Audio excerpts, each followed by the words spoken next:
Shows on the Odyssey app. The only way to rewind Portland's sports leader, 1080 The Fan. What's the most resilient parasite? Primetime with Isaac and Sue. Can build cities, can transform the world, and rewrite all the rules. That's what I'll be doing every single night. Which is why No! I have to steal it. What are you talking about, Willis? This is Primetime with Isaac and Sue. It's gonna work. It's passable, okay? This isn't terrible. The best in local, regional, and national sports. With no hidden agenda. Primetime with Isaac and Sue on 1080 The Fan. Hey, what it do? Oh, What are you doing? Oh, you know. Look who's back. See who's back? Look who is back. What's up, boys? Hey. What's up, man? How was your unsolicited day off? Yeah. That was good. I mean, it was fine. We were. Did your dad fly you somewhere again? Fun? No. We were visiting a couple ailing family members in Southern California. We thought that was just a cover story, No. and that John Buckley was once again whisking you away to some sort of fancy trip, and you didn't want to. No. My privilege will strike again probably late March when I go to Hawaii with my mom's side of the family. Unbelievable. Damn it. I mean, you're the greatest white thing going right now, except for.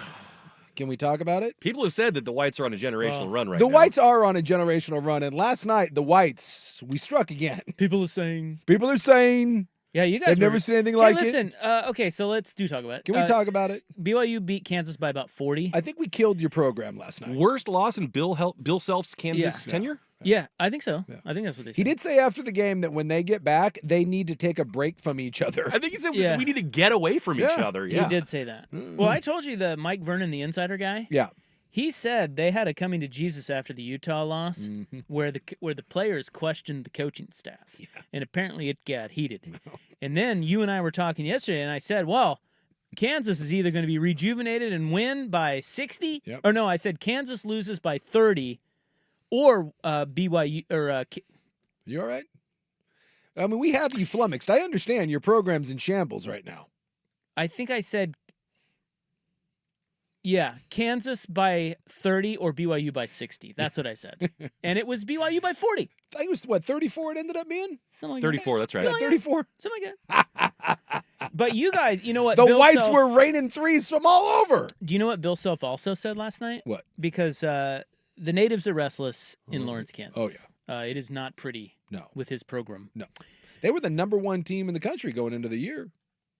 Well, that shows you that they should be way better than they are. Yes. It is not. Bill Self is not having a moment. No. Anyway, who cares about them? What he said was BYU could have beaten anybody tonight. And you and I had it on in here. Yeah. We were watching it. They did look really good. Well, and they're saying that may be that gets BYU into the tournament because BYU, too, was supposed to be a top 25 team. And they fell on their face, and now they're starting to get it together, and they did that. Well, when I've watched them, they've been kind of soft. No offense. Oh, yeah. Little soft. Oh, they're But they soft can as baby poo. They can drain threes, But they look last night, man, they were, dude, I was like, that team's pretty good. Who would have thought I'll get on your bandwagon for a year. Come on board. Who would have thought in the year of our Lord, 2024 into 2025, that Kansas would ruin BYU's football season, keeping them out of the college football playoff. Yeah. And BYU basketball would possibly put the nail in Kansas basketball's coffin. Dogs and cats living together, mass hysteria. Can I just say this is why I love sports? Yeah, you never know. You can't predict any of this. No, when I saw BYU favored by 3, and I know Kansas wasn't playing very well, I still laughed at that. I'm like, in what world is BYU favored over Kansas basketball? And then they went out and they were up by 20 at the half. I mean, and it got worse. Well, you know what I think is happening? Can I tell you my secret insider scoop? Talk about it. Let's go. I think that Kansas, I'm not sure that we've ever won the NIT. Oh. So I think what they're doing is trying to get in there first. And then win that. It's like you're collecting the Infinity Stones and that elusive NIT title. You know, BYU loves the NIT. We're well accustomed to that. We'll party in the NIT with you. Although now we want something new. Now we're going dancing. I mean, they're saying BYU with this win, this is what BYU is going to hold up to end up in the NCAA tournament. They're like, look what we did to Kansas. Look, when you beat Kansas, I don't care what state Kansas is in. When you beat Kansas or North Carolina or Duke or Kentucky or any of those schools like that, by 35. Yes. Dude, hang a banner. Do what you need to do. Yeah, that's a pelt. It's definitely a pelt. It's a great win. Oh, and you know what? We already have 2 banners hanging up in the Marriott Center. You might have known this, but I mean, I did not. 1951 and 1966, NIT champs. Are you serious? 2 times. They have banners for those? 2. Not 1. 2. Boy, that's jealous. Then when they jealous go to much? when they go to the tournament, do they hang a banner? Well, no, we don't do anything in the Like tournament. Sweet 16? Or? I don't think that happens. What's the furthest? Has BYU ever been to a Final Four? No. Are you sure about that? I'm almost positive in that. I feel like your fingers are getting ready to Google. Well, they are getting ready to Google, but I feel like if we've been to a Final Four, BYU fan would never shut up about it. And since I've never heard that, I'm going to say no, they have not. They've been to the tournament 31 times. Yes. It appears here. And they have... Ooh. Yeah, it's not a great history. No, it's not. No. So I know that. They went to the Elite 8 in 1981, and I believe that was the the coast to coast one Danny Ainge. Danny Ainge. Yes. Yeah. Yes. And that was like I want to say it was against I think it was against Notre Dame. I think it was the Battle of Jesus's again, and Mormon Jesus greater than Catholic Jesus. And that was the one they show the highlight a bunch, and he goes coast to coast and he lays it in. And I don't quote me that was against Notre Dame, but that was the furthest they'd gone. 2-time Elite 8. And then I think Jimmer may have gotten to a Sweet 16. 2011. That sounds right. Because they went to the Sweet 16 1, 2, 3, 4, 5 times. 5 times, huh? 5 times Sweet 16, 2-time Elite 8, never a Final Four. No. And 3-time conference tournament champ. Now, they've got a lot of conference regular season championships. Well, we played in terrible conferences. We were in the WAC, for God's sakes. I know. And then the mighty Mountain West. Although those years we were in the Mountain West, Utah was like, that was like Keith Van Horn and those cats and Doliak. Utah played in a national title game against Kentucky one of those years that I was there. And they lost to Kentucky. But yeah, those Utah teams were actually really good. But yeah, we don't... I'm not sure if you're familiar with the 6'6" slow-footed white man, but we collect those as you do 5-star prodigies. That's more of a Kansas sort of thing. You want the uber athletic 5-star kid? We look for the 6'7" rangy slow-footed white guy that can shoot a little bit. We collect them. Well, I like how they play. Well, of course, it's a smart play. A lot of coaches' kids. Well, look, not a lot of talent, a lot of hustle. They play did. quote the right way. They played hard, man. They're well coached. I was impressed. Like, you were laughing, but they're Go on board. That's a good team. It's a good team. It is a generational run for the Whites right now, though. I mean, we're having our moment. We got you're welcome. We got the exciting Whites in Philadelphia. I mean, my God. I mean, things are looking up. All of a sudden, we're good in hockey now in the United States. What the hell? What's going on? Yeah, tonight is just the we do have we have the wildfire game tonight. It's the calm before the storm. We have the Luka Lakers taking on Charlotte. Yeah, they're calling it the game that wildfire. Well, it got moved because of the the wildfire. Oh, I didn't realize that's why. That's why there's only one game tonight. Yeah, is they're doing that, and that helps your Zers. Yeah, because then the Lakers have to play on a back-to-back. Yeah. Although I don't. Tomorrow they're I'm here. still fascinated to see how far. I believe it was Danny that asked the question. How far will the plug be from the wall when the Blazers pull it? Are we just like, is it loose? Have we yanked it out? I don't buy that. Are you going to keep playing hard? Well, yeah. Why wouldn't they? I mean, the players play hard, or at least that's the idea, no matter what. And your coach. Yeah, Johnson's continuing to audition for his next job. He wants to stick it to the franchise. I don't get this idea that all of a sudden now they're just going to say, oh, screw it. Aiton's probably done for the year. And, do we start seeing some deep finger contusions in the rest of the squad? We'll see. Yeah, I don't know. We'll see. I don't think Chance is going to go for it. Well, he's pulling a Lovie Smith. Lovie Smith screwed the Bears over the number one pick after they like. Here's the thing: if you're gonna fire a guy, dude, you don't let him coach the rest of the year when your seeding's on the line. I also think that it kind of doesn't matter now. Yeah. For the Blazers to pull the plug because you're not going to get Cooper Flagg unless you're super super lucky. Well, yeah. The thing is, I think you're 8th or 9th right now. And again, the top 6 it's relatively even odds in the top 6. So just get to the top 6. You got to get to the top 6. So you're not catching the top 3. Is there a BYU kid they could get maybe? Yeah, the Igor kid's supposed to be a top 5. So no, but like a white kid. Well, he's white. Oh, he is. Okay. Yeah, he's Sorry, he's Russian. Bad assumption. His name's Igor. Did you know that BYU? I have a fun BYU basketball fact for you. What do we got? To corkscrew in right here. Yeah. Did you know that BYU is the first U.S. college program to have an international player on their roster? Get right there out of town. 1959. Oh. Yeah. Where'd he come from? He was from Finland. Oh. Of course. White. Timo Lampin. White. Well, yeah. I mean, white. Do you think in 1958 BYU had a black guy? I think God changed his mind about black people in 1970. Might have been 70. Because he was forced to? No.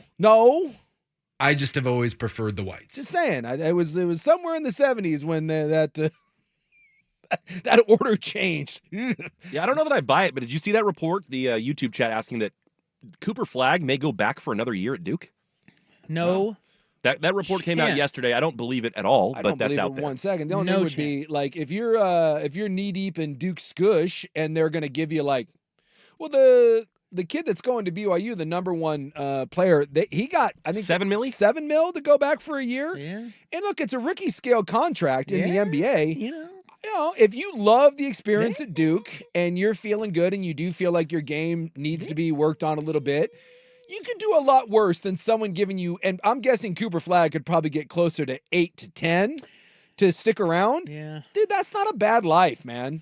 Neither is the NBA. Well, no, it's not. I'm just saying. They'll treat him with kid gloves. I do think that there is an element now that you can't just, you can't balk at the idea that someone would come back considering the amount of money that's being thrown around to these cats. I guess that's true. And college life is pretty good. Like, I understand the NBA life on the road and you got the Instagram models and the hots and all that.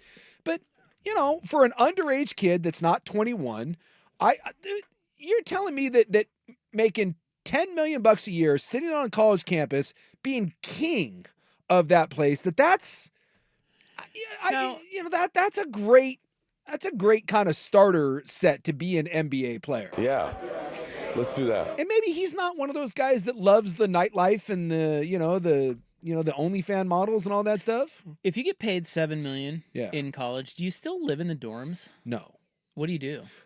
Guaranteed a sweet off-campus house. Yeah. You got a condo somewhere. You're not buying anything, but a little Airbnb or something. Yeah. Yeah. Flagg told The Athletic in an interview last week, "I want to come back next year." Yeah. So who knows? I mean, it may I'll be believe flimsy. it when I see it. I'm just saying, I'll bet you his life at Duke is fan-freaking-tastic. Yeah, 2 games a week and Yes. no real responsibility. No real travel. He's not going to class. Or if he is, it's whatever. Well, he needs to work on his hair, I think. Yeah. Big time. It's a little rough.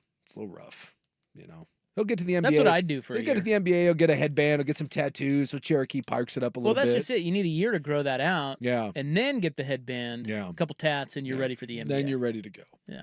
So yeah, I don't laugh at the idea that he's not coming out. And also, is it possible to let's look and see what is the NBA standing. So and then the Blazers could screw up getting him for a second time. yeah, look, if the Washington Wizards, who I believe have the worst record in the NBA, am I wrong about that? No, You're not wrong. I'm not wrong. They're terrible. So the Wizards, and that organization is a effing dumpster fire. If the Wizards end up with the number 1 pick, and I know every year, that team's going to be bad, but like when San Antonio ended up with the number 1 pick, that's different. So you're telling me you're sitting there and you watch the draft lottery and the Wizards have the number 1 pick and you're sitting there and you're being like, I got to go to that dumpster fire and deal with that crap. Or I can go and take my house settlement money, my NIL money. So you throw in that house settlement money and his NIL, dude, he could be putting his foot in maybe 11 to 12 million bucks next year. Because Duke's not going to, I bet you Duke doesn't go all in with the 22 mil in football. They're going to shave off a big chunk for basketball. So you're telling me if he gets a $7 to $8 million NIL, which shouldn't be a problem, he gets another 2 to 3 from the house settlement money, and he's sitting at 10, 11 million bucks, and he's at Duke, and he doesn't have to play for the Wizards. I'll tell you right now, dude, that son of a gun is coming back. Text line says, why would he go back to Duke? So the Blazers can mess up a chance to get him again? Yeah. Well, that's what we just said, yeah. Yeah. What if the Blazers get lucky and get the number 1 pick, and then Flagg's like, yeah, I'm going to go back to Duke, I think. That would be so Blazers. It would hurt. The ultimate Blazer That thing, wouldn't it be? that would be the ultimate what in the hell. At least the rest of the class is decent, so you'd still get a good player. Yeah, you get the Ace Bailey or someone like that, or the Harper kid, or you can get Igor. You can get the BYU Russian White. I don't know if I want Ace Bailey. You a little sour. Well, off the one game that you've seen him play. No, I've watched them some. He's kind of lazy. Yeah. He's already got that rep as being one of those like really talented but hollow NBA players. Yeah, they say he can score wherever he wants, Wherever he whenever he wants. wants, but he's like a space cadet on Yeah. defense and like doesn't rebound even though he's got all this You physical ability. You want to draft that?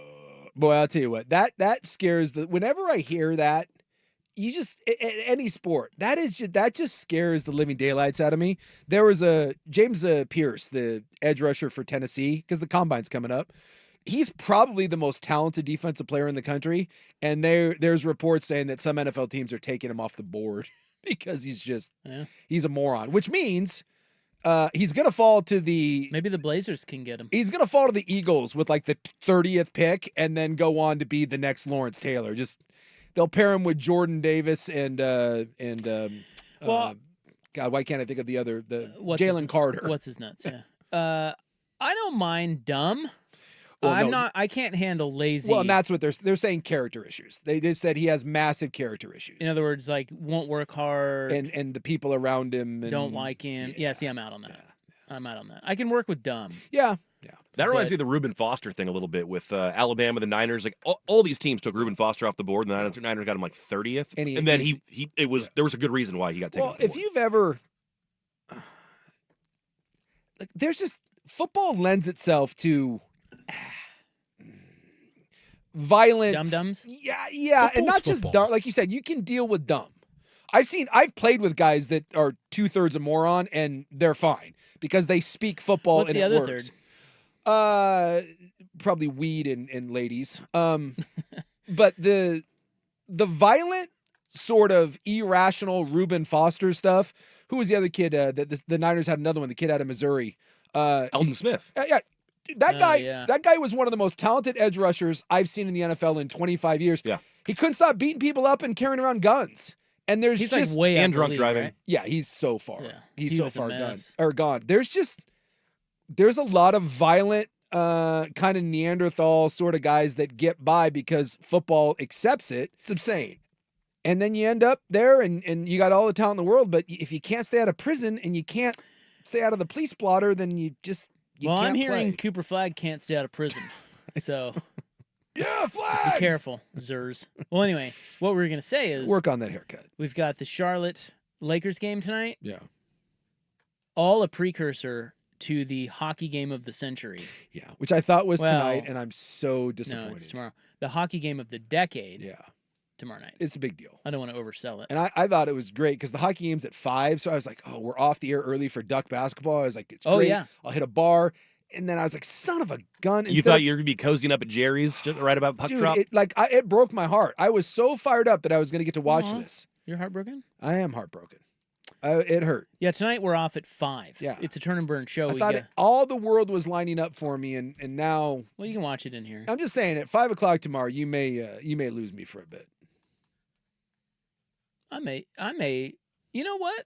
I may leave the show tomorrow at 5.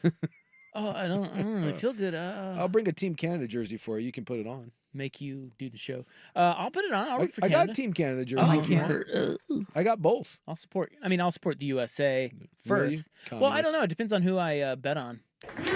Where's the value? I don't know. I think I saw the line on it. It's pretty even. I think Canada's going to win. And it's tough because I like the Canadian players better, but come on, man. It's my country. The big question now is, will we boo their national anthem? Oh, that's dude, what I'm talking we about. are going to. That is going to get so. I'll bet you that there is an incident because they're not just going to boo. They're going to throw stuff on the ice. It's going to be. Yeah, it'll be ugly. It's going to be bad. Yeah, I'm sure Boston is going to handle this really, really well. Right. The Celtics had a ball. Yes. Okay, we got to go. We'll start with Sports Talk next on The Fan. The home of dirt and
Fan. You know, during the break, you guys were previewing the hockey game tomorrow. Yes. Between the USA and Canada. Did you it's in understand Boston. any of it? Well, of course. I'm the. I mean, who are you talking to? The preeminent hockey mind of the Fan. That's right. Yeah. Now, that immediately sent me to the sports book to look at the odds, the latest odds. What do we got going on Well, I here? want you to guess, because I will tell you, for those that were not here during the break, that Souk and Buck both like Canada to have a little something for Team USA. I think they got bushwhacked a little bit. I do not think that they were ready for what the United States brought, and I think they got caught back on their heels a little bit. Their goaltending, it's fascinating to me. I'd like to thank the entire country of Canada for not being able to produce a single goaltender, but neither one of the U.S. goals was any good. They were both soft goals. So just in case somebody doesn't know what happened, U.S. won the first match. U.S. won the first up one. in Montreal. Yes. This one's in Boston. And Canada just has better skaters. We have better goaltending. We have solid defense. We do not have skaters that should be able to skate with Canada when Canada is on their game. And I think we kind of woke up I think this is going to backfire the whole. Did they take us lightly? I do. They underestimate. I do. I do. I think they took us lightly. And I think the intensity and the physical nature in an exhibition, I mean, I just don't think they were ready for it. And now they're sniping back and forth, and it's more than hockey. It's turned political. Yeah. And when you look at their top lines, the skaters they have between McKinnon and McDavid, and Sidney Crosby and some of and they get the best defenseman in the world back, Makar, who didn't play in the first one. I just think Canada is going to it's going to be close. The USA is a good team. I think Canada is going to bring a different level, and I just think they're a better team. Right. So what are the odds? I'll bet you the U.S. is favored. It's in Boston. In the United States especially is where people are gambling. I'll bet you the U.S. is a slight favorite. I bet Canada is a slight favorite. U.S. minus 110. Wow. Canada minus 105. Okay, so it's just almost about a pick. dead even. Razor thin. Yeah. Razor thin. Yeah. So I Are you think gonna put your money where your mouth is? I don't want to bet against the U.S. because you don't want to do that. I don't want to do that. I do. But at the same time, it's weird for me because I really like Canada. I love the country of Canada. I go to Canada all the time. I've spent my last couple Christmases there. My favorite hockey player of all time is Canadian. I named my son after a Canadian hockey player. And I think that this war that we have with them is BS. We've decided we have a president that decided for some unknown reason to pick a fight with our best ally. And I don't like that it's turned ugly, but I do love the intensity. I do love the rivalry. I don't want to see anyone booed. I hated when they booed our anthem. It's going to bother me when we boo their anthem back. I wish that we could all be grown-ups about this, but it's not going to happen. But I don't want to root against my country. So I will not be betting on Canada. In fact, I will probably sit this gambling out and just hope that we get a great game. All right. Well, we have college football playoff, a little bit of college football playoff news today. And by the way, this was really good, and this was awesome. I love this text. And someone said, I know it's a pipe dream, but wouldn't it be great if the crowd started singing the Canadian anthem together? I would be such a classy move. It was a number of years ago. The Edmonton Oilers were playing, I believe, if I remember correctly, I think it was the Ducks. I think it was the Anaheim Ducks in the playoffs. And when they were in Anaheim, they booed the Canadian anthem. And it was it was really a classless move. The Americans booed the anthem. And they asked, because a lot of the players for Anaheim were Canadians, and they were asking them about it, and they were like, yeah, that's, shouldn't do that. So the series goes back to Edmonton, and so everyone thought that Edmonton was going to boo the hell out of the U.S. anthem, because they play the visitor anthem first. They played the national anthem, and the Canadians were very respectful and even sung along. And then when it came time for the Canadian anthem, the crowd was so passionate, the guy put the mic down and just held it up, and the entire crowd sung, and it was just goosebumps. And they ended up with like this great experience. And I wish the people of Boston would do something like that. It's not going to happen, but that would be a really cool moment. You think they're classy enough? I think that they are going to throw stuff on the ice, and I think there is going to be some very uncomfortable language, and I think the booing will start. I bet you they make an announcement before the game to respect the anthems, and I'll bet you that before we hit the "oh" part of "Oh Canada," that the F-bombs and the boos come raining down, and they do not stop the entire anthem. Well, look, the Boston Bros don't even know the Canadian national anthem, so it doesn't even matter. I mean, I don't think I could sing it. I mean, I know parts of it. Yeah. But I don't know how many Americans could sing along with that. I sing along with it all the time. It's a great anthem. Well, again, I just don't know how many Americans. Yeah. Unless you're a hockey fan, then, you know. Yeah. All right. Well, I was going to break, but I guess I can't because my producer's not in there. But we're... I don't know. He just kind of ran out of there. I think he might have mud butt today. Does he get... There he is. Oh, he's getting something off the printer. Oh, hot off the press. Look at that guy. Hi. All right. Well, I'm going to take a break now, okay? I think that's good. I think it's good, too. We've got a little bit of college football playoff. I mean, a little bit of news. Yeah. And we have $2 beer night tonight. I don't know if you saw that. Do you know where? $2 beer night. Yeah. That's going to go well. Nickel shock night at Olan's. $2. Yeah. That's fantastic. And pretzels. Oh, I like where we're going with this.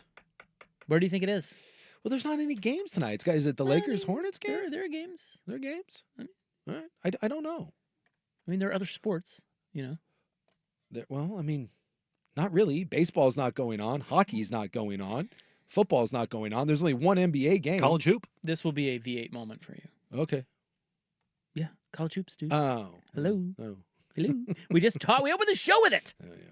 Anyway. Well, it's not a BYU. We're not doing It's $2. not there. We're not doing $2 beers. They're classy. That's right. Godless heathens. So we'll get to that coming up on The Fan. Here's Buck. Now, from the Fan Sports Desk, a Sports Center update on 1080 The Fan. Brought to you by Vulcan Design and Construction. Check out their award-winning outdoor living designs or schedule your free design consultation at vulcandc.com. First on The Fan, the Trailblazers' second half of the season starts tomorrow night. They host Luka, LeBron, and the Lakers.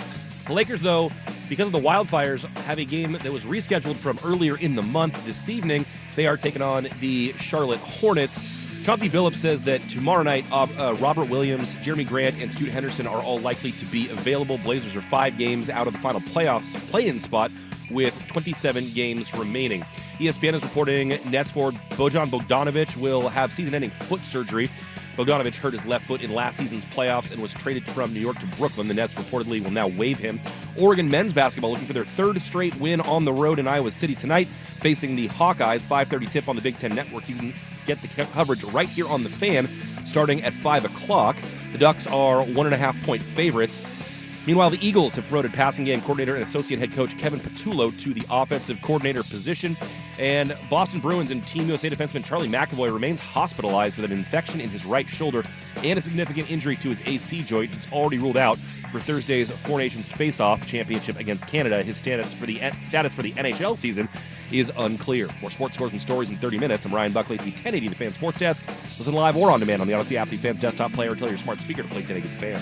Slam Dunk in Vegas is our nationwide contest for a chance to have the ultimate tournament viewing experience with 3 of your friends. More info at 1080thefan.com. Big Souk here for the Big Ford Store, Vancouver Ford. Locally owned and #1 in customer service for, get this, the 7th straight year. Their certified staff is ready to get you in the ride you're looking for.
Hey, there's still time to enter daily for the Slam Dunk in Vegas contest. Entering is easy. Just download the free Odyssey app, log in, and listen to 1080 The Fan. Or really any participating station. Yeah. Listen each day for a minimum of 1 hour for your daily entry. The winner is going to get travel for 4 and a 5-night hotel stay at Circa Resort and Casino, Las Vegas's premier sports viewing destination and home of the biggest March Hoops party at their stadium swim. You know, that's the one that's up on the roof there? Yeah. And they got a bunch of pools and you watch apparently games. it's the place to be. And they give you like $5,000 each. Dude, it's a sweet deal. That's where I would want to go to watch. And Dude, that's the best. Yeah. That's the best prize this stupid station has ever given away. $5,000 for each of you to fund the ultimate viewing experience for the first 2 rounds of the college basketball championships. Come back each day and listen for another hour to add another chance to win. For more information, go to our website, 1080thefan.com. It's a hammer prize. What was I going to say? Oh, I don't know. Well, we've got college football playoff. Yeah. A little bit of news today. I mean, Playoffs? we were talking about this yesterday, that the Big Ten and the SEC are all meeting. Yeah. Doing their secret meetings. Because remember, we got 1 year left where you have to kind of keep everything relatively status quo, and then the year after that, you can kind of do what you want. So these guys are talking about, this is just a change for next year. Mm-hmm. So this is just something that they could easily tweak, but it would have to be a unanimous vote. They don't know if they have the votes, but both the SEC commissioner and the Big Ten commissioner came out and said they agree that the way teams are seeded in the 12-team playoffs should change, and they would just go 1 through 12 by ranking and not give the first-round byes to the conference champions. Yeah, people didn't like the fact that like ASU and Boise State got byes. Meanwhile, Oregon in their first, Oregon had to play Ohio State in the first round after their bye. So that will probably change. I think most people are going to be on board. And it makes sense. Although, I think it makes sense. Because it has to be unanimous.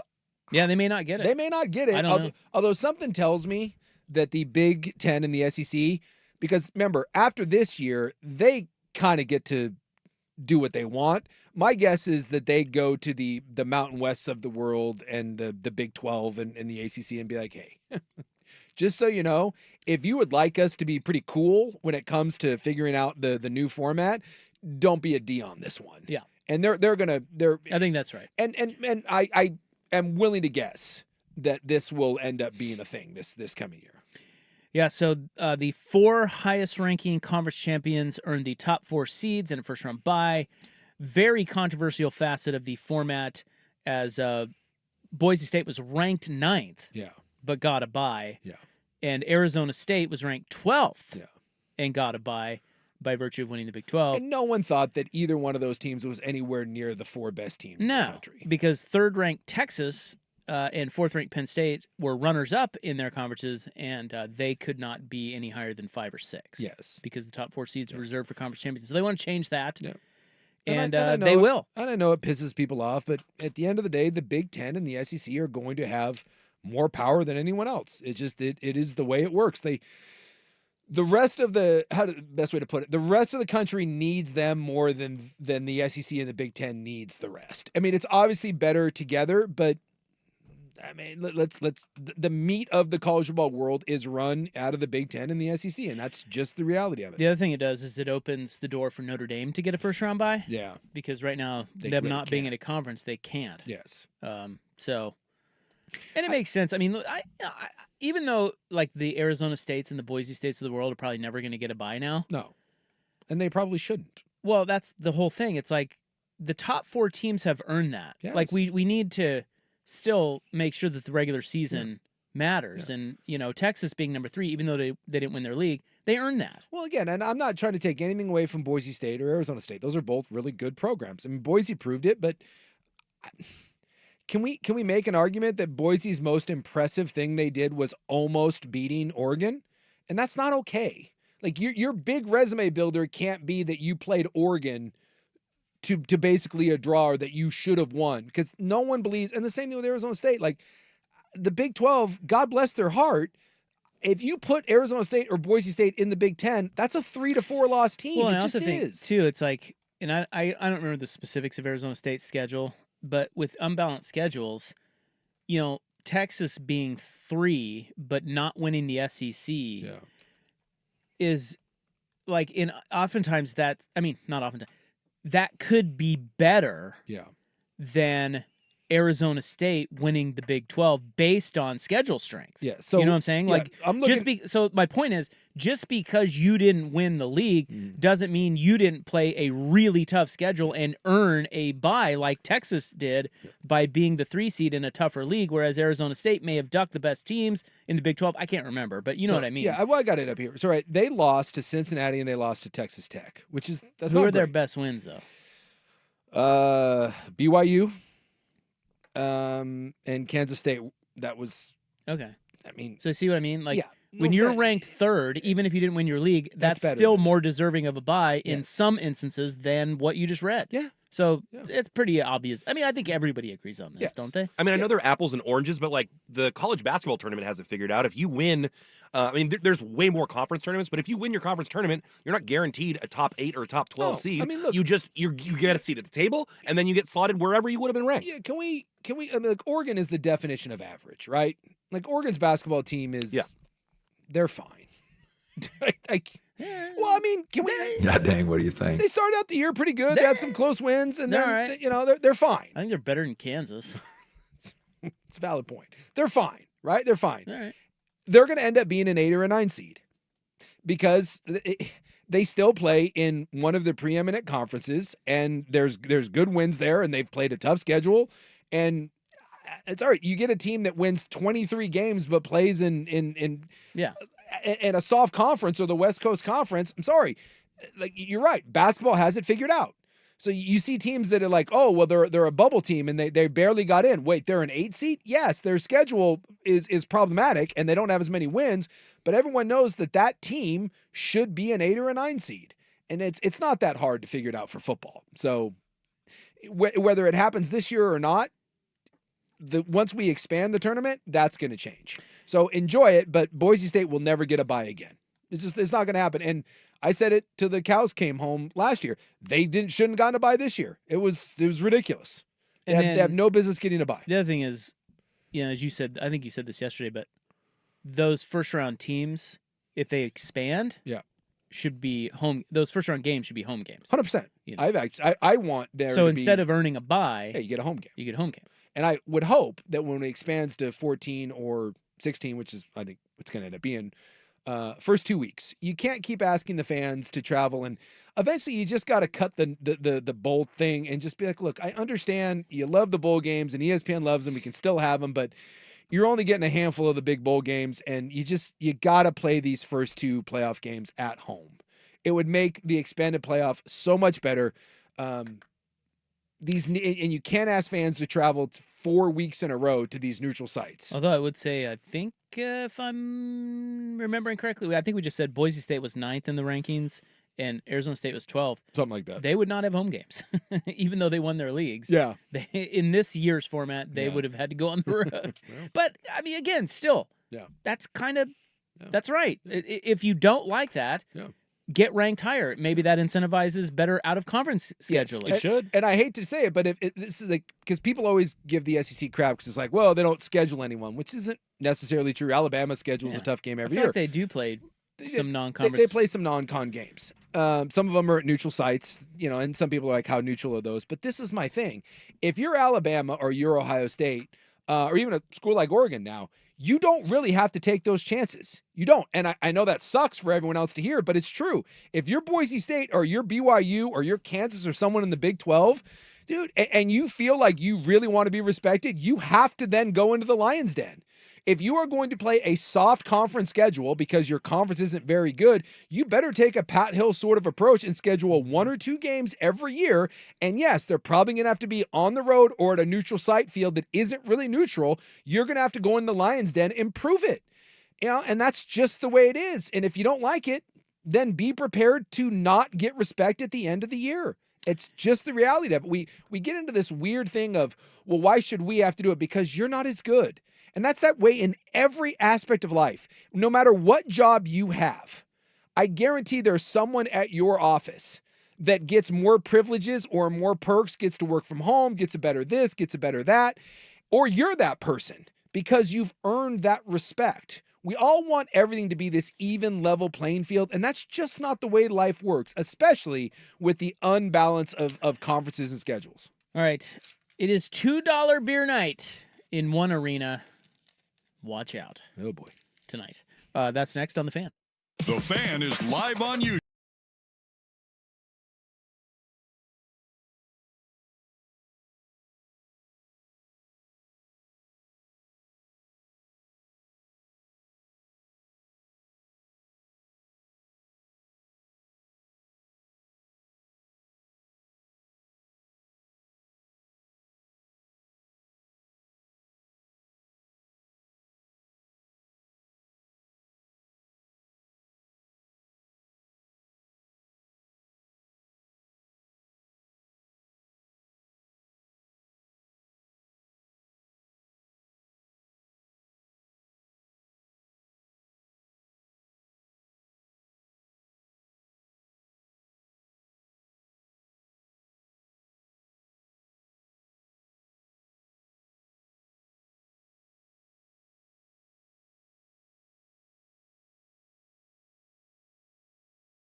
Well, coming up tonight here on The Fan at 5 p.m., you are going to get Oregon-Iowa pregame. A perfectly adequate basketball game with a perfectly adequate team. God dang, what do you think?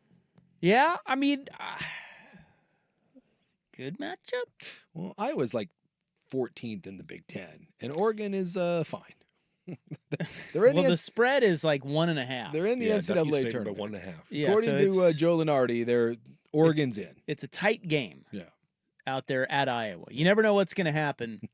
In the Iowa barn, At wherever. I don't know. Yeah. Caitlin Clark Arena. I'm assuming Caitlin Clark is white. I'm assuming there's a barn somewhere in Iowa that Well, they play in. okay, Hawkeyes are 5-9 in conference. Yeah, so last year they weren't very good, and they're not very good this year, and interest at Iowa is waning. And so they have been talking recently about how to get the student body more engaged. Yeah. And for tonight's game against Oregon, Iowa has offered $2 beers and pretzels. Oh. It is $2 beer and pretzel night Does that get you at Caitlin Clark Arena. Does that get you in the door? Well, it doesn't get me in the I door. think it would you're not If I'm a student. college kid, $2 Yes. beers absolutely Yes. get me in the door. To me, this is a really smart thing to do. Now, what they're saying is it is only for students. Oh, okay. And it is only from 6 to 7:30. Tip off there is 7:30. Oh, so show up and get housed early. They want you to get housed. That's smart. This is the Caddy Shack, Caddy Day. Caddy's welcome from 4 to 4:15. Do it right here. Yeah, and so they said, I was reading an article about this. They said that they're averaging less than 5,000 a game. Yeah, it's not good. It's not great. No. There's no interest there. No. They love the women's team. They love them some Caitlin Clark. But not the men's team. Not the men's. So they're Caitlin trying Clark to is white. get them drunk and rowdy tonight against Oregon. So watch out, Ducks. It's 5,455 are going to be there whooping it up with their $2 beers. Yeah. Well, You know, Creighton did this recently. Did they? Yeah, they did this against UConn because they hate Dan Hurley. Sure. So they get really drunk and Well, heckle Dan everyone Hurley. hates Dan Hurley. And so I think theirs was $1 beer. Okay. $1 beer. Do you remember $1 beer night in college? Because you went to BYU. I went to BYU. We didn't have that. We What had dollar Sue could only dream of $1 beer night in college. $1 Coke night. Yeah. Not the good kind of Coke either. Yeah, diet- that reiterates how bad your decision was. Oh, it's horrible. You know. But, you know. But we had quarter draws. Do you remember draft beers? Oh, okay. Quarter draws. Okay. Real bad, Yeah, awful bad stuff. beer. Yeah. But you don't have to pay a quarter for it. And they would charge you the quarter. Oh, really? Like we were always talking like You get 4 at a time? You're like you Yeah. would. And they would be smaller, but we were always talking like, do they really need the quarter? Like, why just give free beer? free beer. You know, we'll tip. Well, there's like the Falcons, right? I think the Falcons have super cheap. They've got like I think everything is under $4 or $5 at their. They have like a select family friendly menu or something you can like get, that. you can get a pretzel, a hot dog. I think I'm sure it's like a Michelob Ultra or whatever. But yeah, they have affordable stuff. And now other franchises are starting to adopt the like tiered pricing model where you can allow people to get average regular food at regular prices instead of like everything is $12. Well, look, I mean, I think one of the things that definitely has hurt the experience is just the idea is I don't even care at a place like Portland where tickets aren't that expensive, right? Like you can get into a Blazer game for dirt ass cheap right now. But if you want a decent seat, let's say even if you're a decent seat, let's say you even go $30, which is still super ass cheap, $30-$40, right? And you bring you and a couple kids, by the time you get done parking, you're not getting out of there for less than a couple $100, and that's on a dog crap team that's affordable. I mean, stuff's expensive now, and that I will say when you sometimes stare at the prices of game day food and snacks and beers, it'll take your breath away a little bit. You're like, seriously? Yeah. Well, should be a big night out there. Well, good for them. In Iowa City. I thought it was Des Moines. No, they play. That is Iowa State, I think, is in Des Moines. No, Iowa State's in Ames. Oh, that's right. And Iowa plays at Iowa City. Do they really? Yeah. Yeah. Well, I would have bet all of my dollar beers that was in Des Moines. You would have lost all of your beers. Coming up next, the NFL salary cap number appears to be set. for this upcoming season, and we'll get to that when we return on The Fan. Hey, it's Rob sticking around for Window Nation. They have some of the best insulated windows that money can buy, and you always want to stretch your dollar, right? You're spending a bunch of money on windows for your home, which is a great investment. But right now at Window Nation, not only can you get the best insulated windows on the market, but you can save big, stretching your dollar with 50% off all window styles and pay nothing with no interest for 5 full years. 5 years you can kick the can down the road on this purchase. People are talking. People are saying Window Nation has the best windows. They have the best customer service, and they have the best the best guarantee on their windows, where they'll come back and fix them if anything should go wrong. It's a lifetime warranty is what I meant there. So schedule a free, no obligation in-home consultation now with the pros at Window Nation by calling 866-90-NATION or visiting windownation.com. That's 866-90-NATION or visit windownation.com. 50% off all window styles and pay nothing with no interest for 5 years right now. 866-90-NATION, and please tell them you heard it from Isaac on The Fan.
right, welcome back.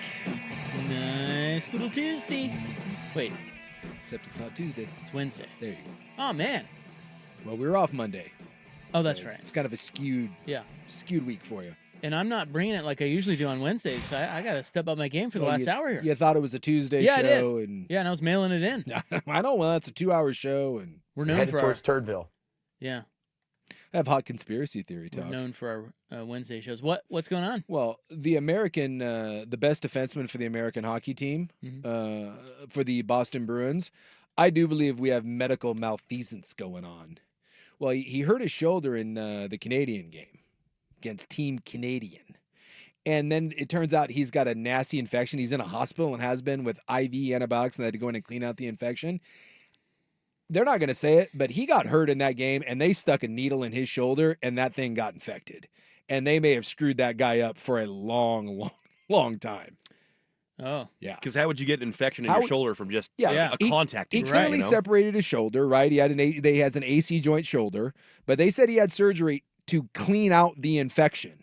And he came back in the game, which means he went back there and they took a nasty ass needle, shoved that in his shoulder, sent him back out there, and that dude got MRSA or a nice staph infection in his shoulder. And by the way, that can kill you. It can end your career if they have to carve away a bunch of that infection, and he's probably not going to play for the rest of the year. Dude, that is like, no one's going to talk about that, but they're just, I hear all these reports, they're brushing that off. Some medical professional effed that guy over. And that so is, who does he get to sue?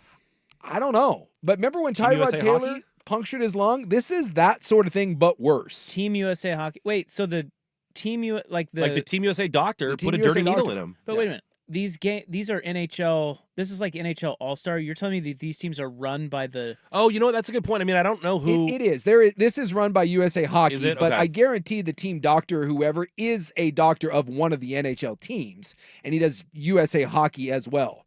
But someone, I would bet a significant amount of money that someone stuck a needle and then didn't clean it properly, or they put him out there with an open wound. And you think about how nasty shoulder pads are and the sweat and all that. It's a real, I mean, it's something that people don't talk about, but you catch one of these infections. Like I said, he's been in the hospital for multiple days and had to have surgery where they have to go in and physically clean out the infection. And yet everyone's just like, and all the reports and like, there's like, well, you know, he had a shoulder injury, and he's on antibiotics, but he's doing great. Status for the rest of the year, unknown.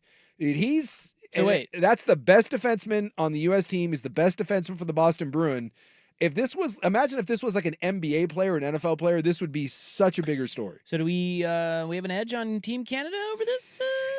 It is our best defenseman and their best defenseman, who is probably the best defenseman in the game of hockey, didn't play in the first game. So this is a big deal.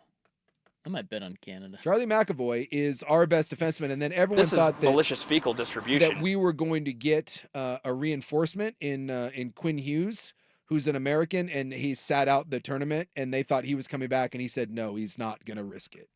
So it's a big deal. Right. So there's that's my hockey conspiracy theory: is someone, maybe a Canadian dirty needle, took out our best defenseman. I think the Team Canada gave him a dirty needle. Wouldn't that be subterfuge?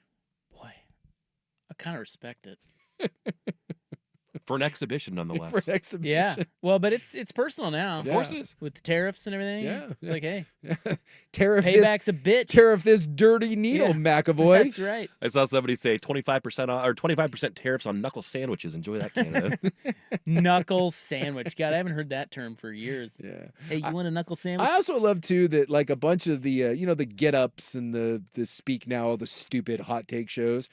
They have all these people on there that have never once watched hockey, and they're all baffled by the idea of fighting.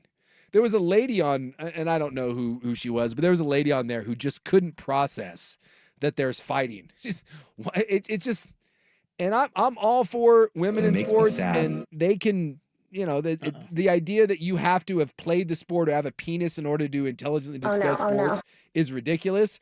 But it was just listening to her, it sounded like someone's old mother that was like, why does it have to be so rough? We're just allowed to punch each other in the face. You're like, yeah, it's hockey. Too violent for her? Little bit. She was very flummoxed by it. All right, well, we've got the NFL salary cap number. Yeah, it goes up every year. Well, it went up big time last year. Yeah. And it's going up again. Yep.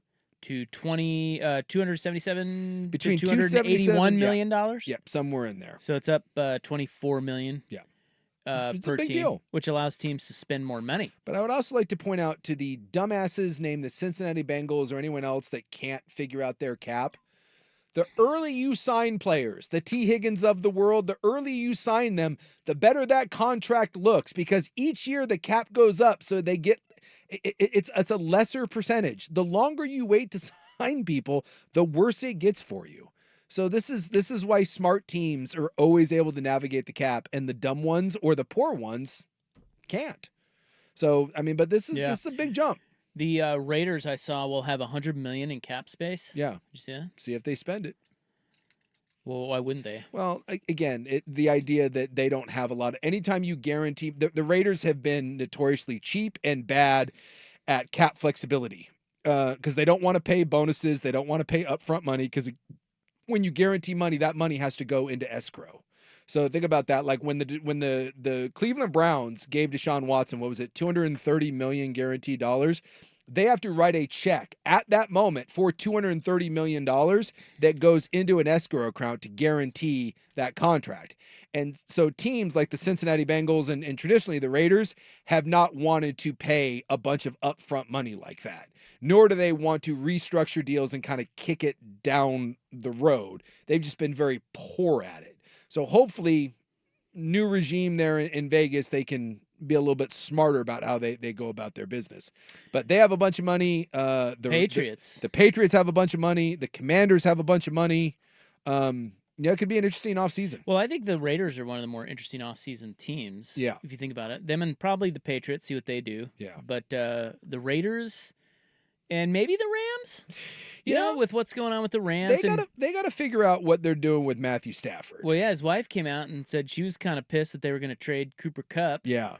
And of course, you know. Oh my God. His wife sucks. Can I say that? Wife yes. Can it? She's You've got an obnoxious. aging, expensive receiver, and you've got it. Like, just stop that. That's Aaron Rodgers territory. Trying to bring in Lazard. Yeah. So I don't know who's the Raiders' next quarterback then. That's the big. That's what the are they big gonna question. Do? What about Stafford? Yeah, the problem is with Stafford. I just don't think that Matthew Stafford to like the Giants, you can't bring in a 30. I think he's 37. Why are you bringing in a 37-year-old quarterback with an injury history to play behind a crappy line that's nowhere near ready to compete? Yeah, maybe they do a stopgap guy. Or it's got to be a draft stopgap guy. The Raiders need Darnold. The Raiders need to go down a road like that. You need to play around with something like that. Well, I just think it's interesting to see what it's T. Brady and P. Carroll. Yeah, and I'm curious, and they're smart, obviously smart guys. Smart guys. Like they're not gonna overdo it at quarterback. It'll be interesting to see the route they go. Maybe Russ Wilson. I saw that suggested. Suk and I kicked that around a little bit last week when you were gone. Maybe Russ Wilson. But there's about 6 spots that really need to figure out what they're doing. So the Raiders need to figure out what they're doing. The Vikings need to figure out what they're doing. Quarterback. Yeah. The Steelers need to figure out what they're doing. Titans need to figure out what they're doing. Giants need to figure out what they're doing. And the Jets are another one. And then that's Saints. The Saints. Although they're saying Derek Carr might get cut. Again, they're in such bad cap space. Are you really going to eat more money with Derek Carr? Are you just going to continue? They're like 50-something million. Although, and now with the cap going up, that's going to get cut in half. But that's another one that they just can't seem to figure out what the hell they're doing down there. But until you get the quarterback situation figured out, it's dicey. And the Raiders aren't going to be picking high enough. This is a really weak quarterback class. Who's the number one pick quarterback? Well, Cam Ward or Shedeur Sanders. And most people are of the belief that, like, if these two guys were in last year's class, they may not be first-round picks. I mean, these are borderline first-round guys, maybe second-round guys, and they're going to have to be the first two guys because there just isn't anyone else. And it's a sticky spot, too, because, like, if you're the Giants, this is your last chance. Your GM and coach are getting fired if you don't have a good year. So if you're the Giants, you're kind of handcuffed in that you can't roll out what you've been doing. That's an unmitigated disaster. you don't even have possibly the ability to draft one of the two quarterbacks unless you move up. You may think that one of them falls to you, but are you really rolling the dice that Shedeur Sanders or Cam Warren is going to come in and have this massive rookie season that's going to save your job? Or do you may have to do something a little risky? Remember, not all situations are created equal in that, like with the Titans can probably just sit there and say, no, we're going to roll it out with Will Levis again. No one's in danger of their getting fired. Whereas the Giants, it's do or die. I mean, people are surprised they didn't get fired this year. So it's a dodgy situation. Sometimes you don't do what's best for your long-term future because you won't be around for your long-term future. Your ass going to get canned. And the Giants are certainly in that mix. Whereas the Raiders, again, have a probably at least a 4 to 5 year runway here. Like no one's getting fired there. So if they wanted to do a stopgap and go with a Russell Wilson or go with a Sam Darnold or a Baker Mayfield, Geno Smith type of guy where you try to just kick it down the road a little bit, you're fine. Some teams can't do that. Well, Petey's getting up there, though. Yeah, but he's a bridge guy anyways. His whole thing is to get an adult in the room, stabilize this thing for 3 years, probably find your quarterback, and then turn it over to whoever is going to be the next guy. The offense was ripping. Did you see the latest Ebola scare? No. You guys on? Ebola's back? Ebola. Oh, for God's sake. Ebola. I don't want to mess with that. Well, that thing terrifies me. I've got that story for you next. We're bleeding out of orifices. Followed by In the News on the Fan. Yeah.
1080 The Fan. Well, we had an Ebola scare. That's fun. It's not fun. No. If you don't remember Ebola, you catch it and then you bleed and leak fluid and blood out of every hole in your body, and then you die. Highly contagious. Yes. No cure. But it's not airborne, so it's hard to spread. Yeah, but if we had an Ebola breakout Mm-hmm. in the U.S., I mean, come on. Can you imagine the panic? No. Well, I'm terrified of anything that we have because whatever you think of what COVID was, obviously the response to it, like when the next one comes and it's really bad, we are going to screw that thing up because our head is going to be so far up our arse. Oh yeah, it's going to be politicized immediately. Yes, and there will have to literally be dead bodies rolling down streets and floating in rivers for people to take it seriously. Well, Ebola's scary enough to do it, right? Yeah, but again, it doesn't spread very easily, so that's the saving grace. New York City health officials ruled out a health scare after 2 patients were rushed to a Manhattan facility suspected of having Ebola. Hey. Wow. Yes. This was Sunday, about 11:15. Mm-hmm. I don't know what you were doing. I guess it'd be 8:15 out here. Yeah. In the morning. Not coming in contact with Ebola, as far as I know. Yeah, we're a little far away from this little outbreak here. Yeah. Reports started circulating that one of the patients was potentially exposed to Ebola. Ugh. It comes after health officials warn of a quademic ravaging the country this winter, in addition to the continual spread of bird flu, which has impacted poultry and cattle farms and your cost of your eggs. And thanks a lot, Joe Biden. Yeah, but we have the Gulf of America now, so it's fine. What are you talking about? So the 2 suspected Ebola patients were transported to a hospital by first responders in hazmat suits. Apparently, the news got wind of it. There was a big deal in New York on the news that they didn't know really what was going on, but there's all these people in hazmat suits. It's not good. Transferring patient 0 over to the hospital. So they concluded. So they thought that these people were, exposed to somebody who had just traveled overseas and brought back Ebola. Yeah. But they weren't. So health department officials there concluded that after testing, neither of the patients had or was even exposed to the Ebola virus. Well, thank God. So the scare... Let's not start that here. The scare has ended. Yeah. Before it even started. Before Because it you even probably started. didn't even know about that. I but did not. It was a New York thing. I just know you don't want it. Anytime the hazmat suit comes out, you don't want that. But you do have to come in contact with the fluid to get to get the Ebola. Yeah, touch the people. So, you ever seen what people look like when they get it? No, and I don't care to. I don't really care about that. Yeah. So, well, that's good. So we dodged that bullet. The asteroid's going to hit us in a couple years, but Hey, I saw a thing today about that. We're up at 3.5%. 3.1 I saw last. 3.1. Yeah. It's very scary. Well, it's not great, but at the same time, it's not a global killer, so we got that going for us. Panic.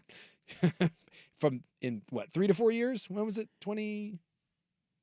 Maybe it have been longer than that. Was it 2032, I think. 2032? So we got some time. Well, we also have defenses. Did you know this?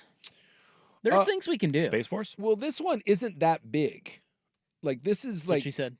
Well, when the one that comes and it's the size of a state, that's a global killer and your ass is cooked. This thing, what did they say it was was it 100? It's 100 Space Force football field, something like that. Dusty, I heard Dusty say today at the end of Danny and Dusty that it is at the impact would be 500 times the bomb that was dropped on Hiroshima. Yeah, well, that's not good. No. Yeah, well, so if it kind of lands in the middle of nowhere, Yeah. there's not going to be mass casualty. But if it hits a densely populated area, it's real bad. It's not good. I'm sure we'll be fine. 3%. Well, it's like we shoot some nukes at it. What are we doing? I mean, our only defense. Bruce Willis. Actually, we do have a bunch of defenses, but with the Meteor, I thought that really our only defense was hope. Yeah, pray to God. Well, I don't pray. What so about Tom to me, Cruise? it would be just hope.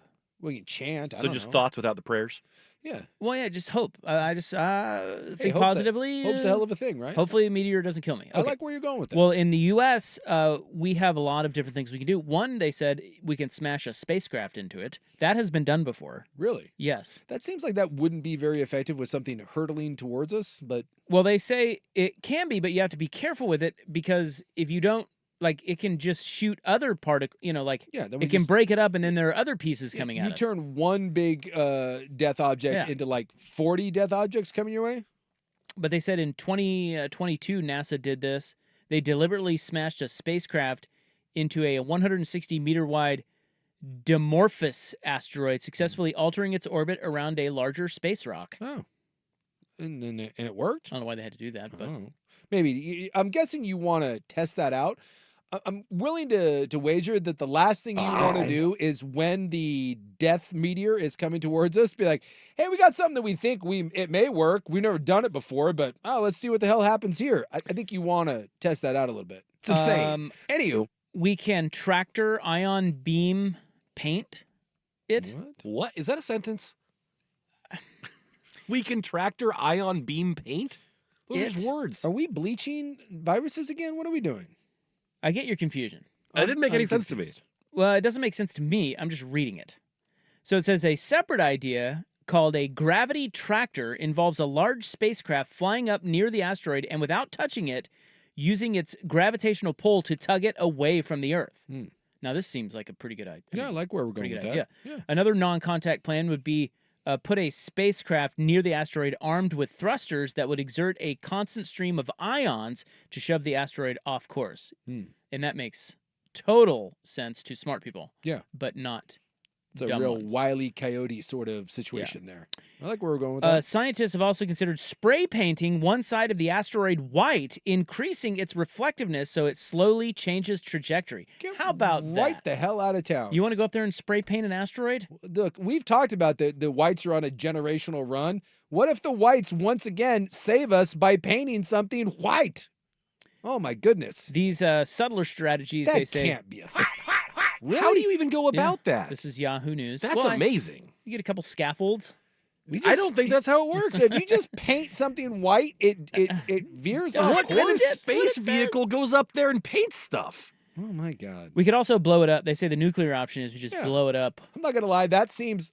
We could take a nuke up there and... Get Steve Buscemi, the rock hound. I'm not here to judge or anyone's choices. But can we all admit, for better or worse, that our current administration, the only plan we have is to nuke that thing? I guarantee that if that thing was coming towards us and you laid out all of those plans, the one that would be chosen would be to fire a F ton of nukes at that thing. Guaranteed. And I'm not going to lie, I feel like I'd kind of like to see it. I feel like that is like the first suggestion in that, doesn't that still possibly hurtle things towards the Earth? Probably, but... Like a lot of more things? I was elected to lead, not to read. Oh, maybe I guess the idea is that if Bruce Willis has taught me anything, it's that if you break it up into enough small pieces, then they burn up entering the atmosphere. They're also saying that a less dangerous, but along similar lines as the nuclear option, you can shoot laser beams from a spacecraft to vaporize the side of the asteroid, which pushes it away. Sharks with freaking laser beam. This all sounds so absurd, and yet, like, one of these days we've talked about this, but dude, throughout the course of the planet, we get hit by S all the time, and some of it just like takes us back to the Stone Age. So eventually, someone on this planet is going to have to deal with the fact that there is a big death meteor coming towards us. And this one is small potatoes compared to like some of the other ones that have hit us over the millennia. Yeah, this says 7.5 years, long time to prepare, but there's roughly 97% chance the asteroid will just miss us. Yeah. I don't like that. The 3%, like if we were talking about this while you were gone, but if I told you were getting on an airplane or getting in a car and you had a 3 in 100 chance of dying, you wouldn't get on that airplane. You'd be like, yeah, I'm gonna. Yeah, no, it is weird, like, because I saw something today about all the airline issues that we've had. If we all have a little trepidation about flying right now, yeah, because of all the crap that's gone on. Yeah. I guess there was another plane collision today in small planes in Arizona. Was there? I saw that too. It's like it's another one. Somebody died again.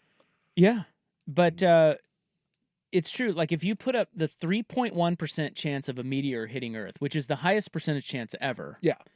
But then I tell you that a person, so I saw this on the news today. They said if you have trepidation about flying, this may help you. A person would have to travel by air every day for 103,000 years to experience a fatal accident. Yeah. Those are your odds. Yeah, you're fine. So which, I mean, obviously, there's a clear choice there. Exactly. Yeah, we're going to be okay. But the meteor thing, 3%, that's no good. I told you I read a book once on Buzz Aldrin in the Apollo missions. And they did say, I want to say that statistically speaking, they said the space shuttle, and now we don't have one, but when we had the space shuttle program, I think they said statistically speaking, that thing was supposed to suffer a catastrophic failure every like 26 launches. And I'm like, you have got to be effing me. Those dudes strap their asses into something that they said statistically speaking, 1 out of every 20 something times, something should go wrong. And I'm like, which is more terrifying, the first time you go up in that thing or like the 8th time you go up in that thing? Yeah, it feels like your odds get worse every single time you do a launch. That's a good question. I think the first time would be pretty scary. Yeah. But then by the 8th time, you might be lulled to sleep like, hey, we've done set for 7. Until in the back of your head, you're like, wait, well, I'm due for a bad one of these, aren't I? Well, but I think I look at it the other way. I think if I'm up there, I'm going, well, wait a minute. The first 7 were fine, so I feel like we're on a good This is easy. here. We got to figure it out now. Yeah. Dude, all I know is those dudes, those Apollo astronauts, those guys have the biggest balls of any human beings to ever live in our little society. That's balls of steel. All right, in the news is next. We have an avalanche, and McMenamins is closing one of its oldest locations. That's next. Here's Buck. Are your balls jiggling? Now, from the Fan Sports Desk, a Sports Center update on 1080 The Fan. Driven by the Oregon International Auto Show, this Sunday is Country Financial Family Day. Kids under 16 get in for free. Get your tickets now at OregonAutoShow.com. First on the Fan, the Blazers start their second half of the season tomorrow night when they host Luka, LeBron, and the Lakers. The Lakers, though, playing the front end of a back-to-back this evening. It's a rescheduled game from the Southern California Flyers. They're taking on the Hornets and are favored by a dozen. Blazers head coach Chauncey Billups believes that Robert Williams, Jeremy Grant, and Scoot Henderson will all be available on Thursday. The Blazers are 5 games out of the final play-in spot with 27 to play. Oregon men's basketball looking for their 3rd straight win. They're on the road in Iowa City tonight facing the Hawkeyes. 5:30 tip on the Big Ten Network. Coverage begins right here on The Fan at the top of the hour. More sports scores and stories in 30 minutes. I'm Ryan Buckley at the 1080 The Fan Sports Desk. Listen live or on demand on the Odyssey app, the Fan's desktop player, or tell your smart speaker to play 1080 The Fan. Do it every morning. Dirt and Spray. Weekdays 6 to 9 a.m. on Portland's sports leader, 1080 The Fan. Well, I'm guessing like Big Bill the Law Hawk or whatever. Yeah. He wants the meteor to hit. Yes. He sees opportunity. He sees dollar signs. You know? Who can you sue? Can you sue God? I think you sue space. Yeah, you sue Space Force. You're like, I want some of that big space money. But Ken and Donnie at the Advocates, Yeah. they don't root for that. No, it's unfortunate because I've been wanting to frivolously sue someone for years, and they keep telling me no. I actually have to have like a real lawsuit. They have integrity. I know, and I wish they didn't. I hate that. I do. I was like, I'm ready for corruption and like frivolous lawsuits, and they're like, no. So if you want some sort of weird, shady lawyer that's going to screw you over, you shouldn't call the Advocates. But if you actually want competent lawyers that have your best interest, they're going to fight like hell against insurance companies for you. And by the way, great drinkers when you go out with them. The Advocates are your people. Yeah, maybe you've seen their TV ads. Cool folks. Yeah, I'm waiting for a cool billboard, but they tell me it's not coming. Yeah, they don't want to do billboards. That's like yesterday's I news, know, it's isn't pretty it's pretty cheesy. It's like something you and I would do. I know. Why would we? I mean, it's all we have in the budget. The Advocates, they don't get paid until you win, and they can help defer your medical bills if you're injured until after your case is resolved. And consultations are always free. So if you've been injured, you need more than a lawyer. You deserve an advocate. AdvocatesLaw.com.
missions.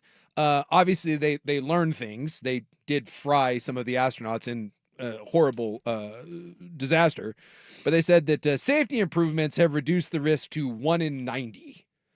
Does that feel great?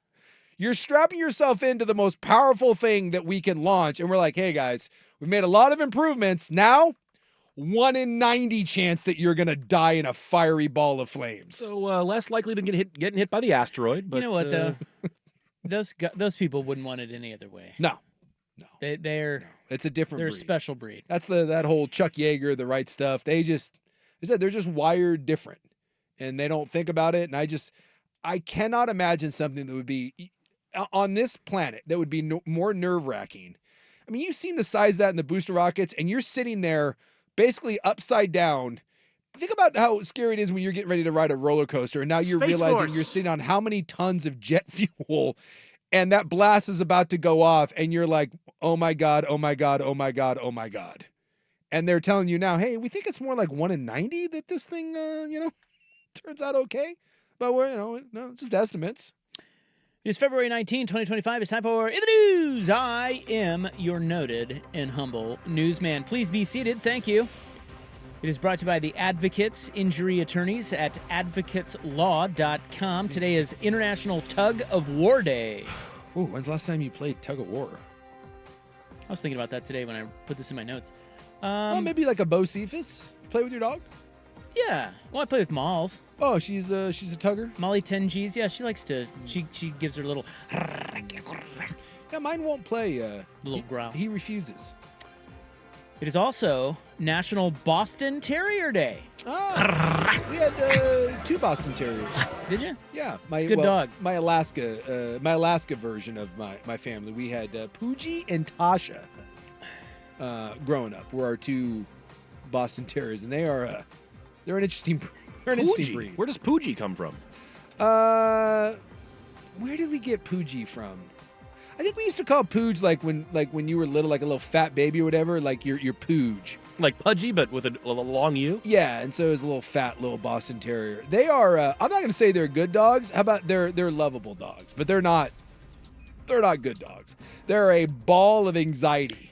Yeah. A little high strung. Are French Bulldogs better? Not really. Because I was playing with 2 French Bulldogs. Yeah. When I was back in Kansas, some guy had 2 French Bulldogs, and they were just freaking adorable. They are, but snorty little things. They're not. They're monsters. They're just. They're not well behaved. They seemed it. They're not well trained, but they're just cute as the dickens. They're cute as hell. Do you know that is now the #1 dog in the United States? The French Bulldog. The French Bulldog. Are they expensive? They are very expensive. Like I think they're now like 4 to 5 G's because they can't give birth naturally. But it is overtaken either the Golden Retriever. I think it is now the #1 breed. I mean, Mutt is obviously the #1 dog, but purebred dog, the French Bulldog, is now #1, and they are little just tyrants. But people are willing to put up with it because they're so damn cute.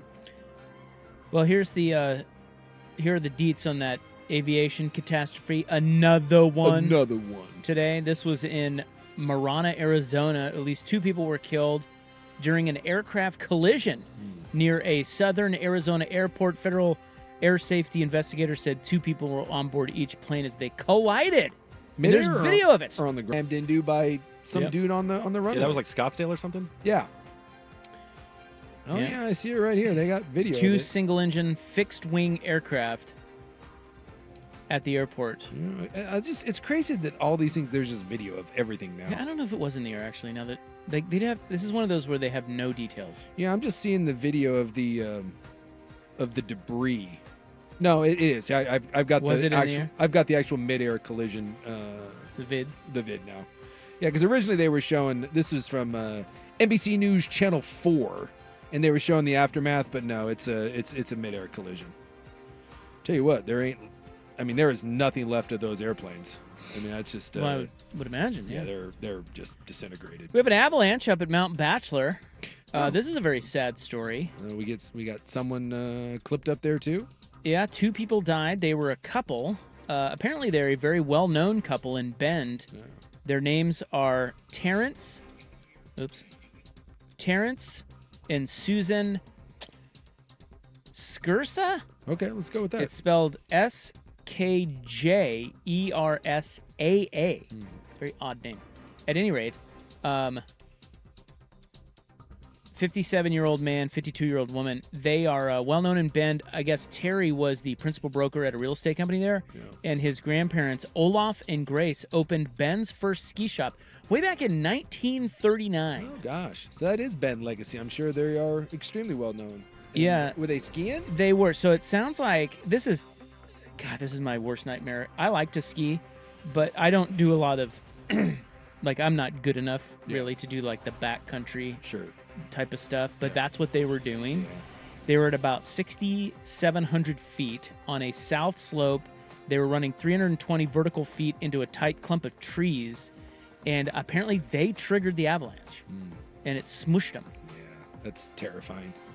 I got my buddy that lives down in Bend. His family's really good, and they do backcountry skiing, and I don't like that. That terrifies me. Like, his kids are kind of, especially one's kind of a bit of a daredevil. I just, and I'm not a skier, but some of those videos of watching like the real good bros outrun the avalanches, you want to talk about anxiety inducing. Right. It's terrifying. Here locally, McMenamins is closing one of its oldest locations. Yeah, the old Ram's Head. The old Ram's Head is closing. I got to tell you, I didn't know it was still open. It is, but I don't get down to 23rd much. No, dude, it has been so long since I've been to the old Ram's Head. 35 years. Corner of Northwest 23rd and Hoyt. Yep.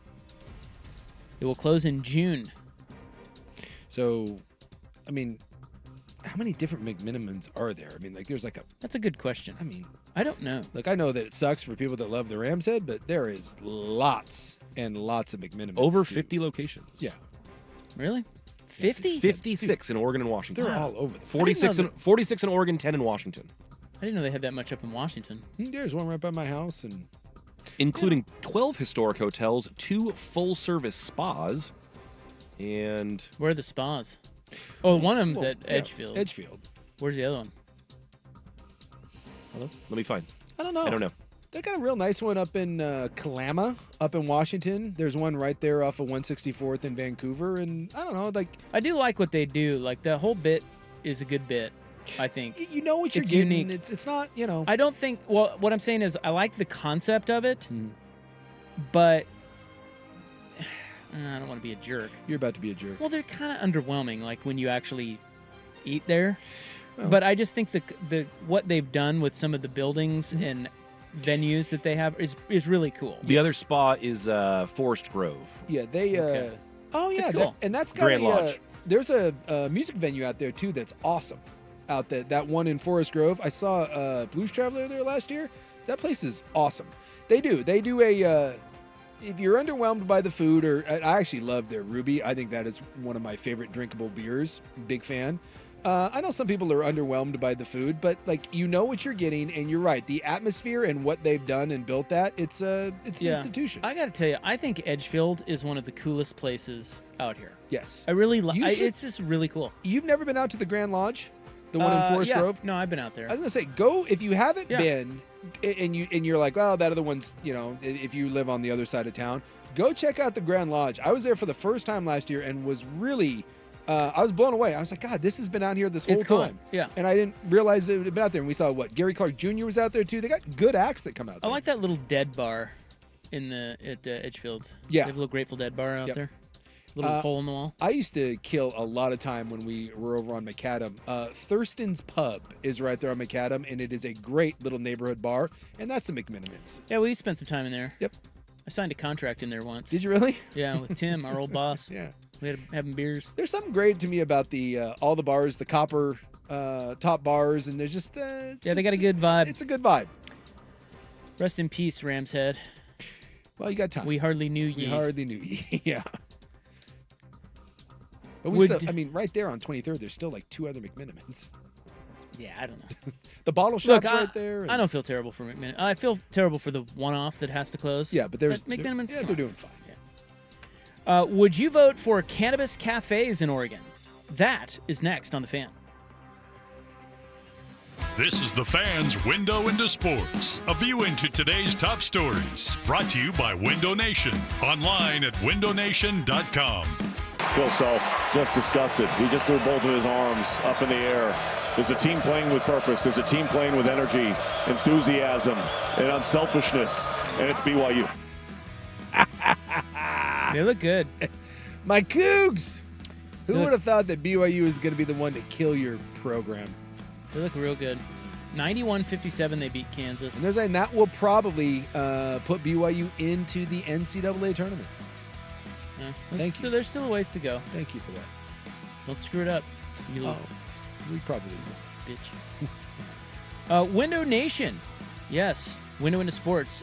50% off all window styles right now and 5 years interest-free financing through the end of February. Call 866-90-NATION or visit windownation.com to schedule your free in-home estimate.